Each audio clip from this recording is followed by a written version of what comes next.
We try to summarize many things into one simple thing in order to understand how the world works, namely understanding how the world works at this time. We know that every day the world moves, shifts, grows and changes, and those who shift it are the influencers, the decision makers and the holders of global power.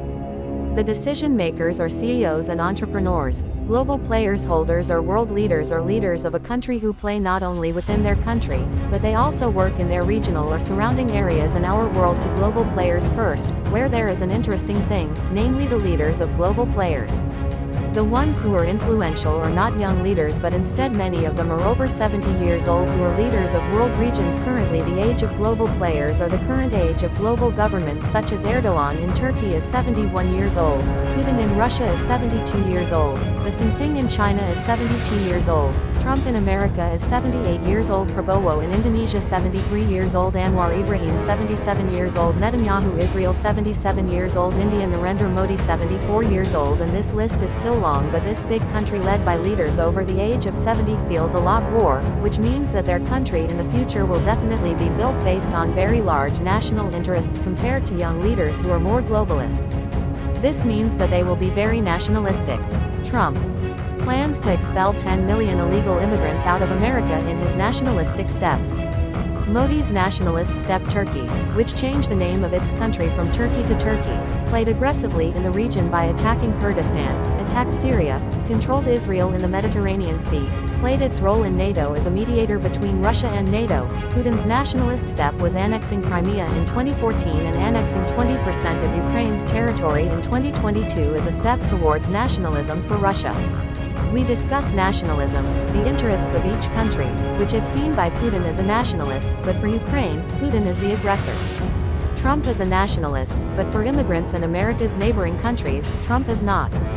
Humanists violate human rights and harm neighboring countries such as Canada or Mexico, which will get American immigrants expelled by Trump. For China in the West, China is a human rights violation. Now we are looking at Israel and the contents of Netanyahu's head, just reminding that the course of a country is determined by the contents of the head of state's brain. Like Canada or Mexico, which will get American immigrants expelled by Trump. For China, by the contents of his brain, the head of state, his ambition, his intentions, his steps, his drive or impulse is what is in his brain and what his heart wants. Russia's steps are what's in Putin's head, China's steps are what's in Xi Jinping's head, Israel's steps are what's in Netanyahu's head. Netanyahu is a Jewish fanatic or a salesman. In his head there is a 2,700-year-old doctrine stated in the book of Joshua.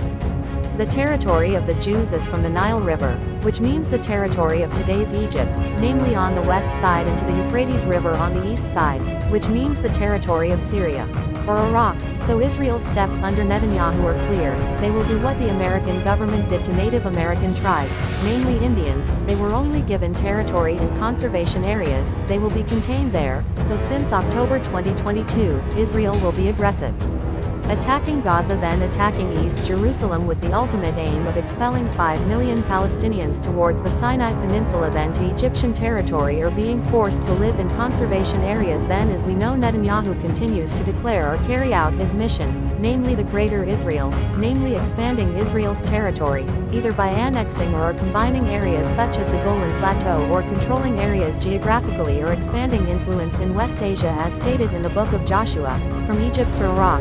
We know that currently Israel is attacking Lebanon with the target of attacking Hezbollah first, and then after Lebanon simultaneously with the rebellion in Syria. Israel has entered more than 100 kilometers into the Syria region from Golan High, and Israel is now heading towards Houthi, attacking directly later after beating up the Palestinian population. Israel is beating up all the Shah's organizations and countries such as Syria, and soon it will definitely be Iran, which will be overthrown by Iran's government.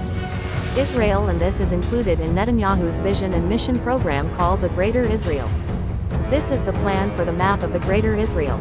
So we see the world as being played by power-hungry leaders in the name of nationalism, which we all know about every nationality. A country's interest is definitely an international threat or a national threat to other countries. The question for Indonesia is what Indonesia's national interest is now, and who thinks that Indonesia's interest is a threat to their country. If nothing is threatened, Indonesia is not something. Yes, nothing. That's right, peace.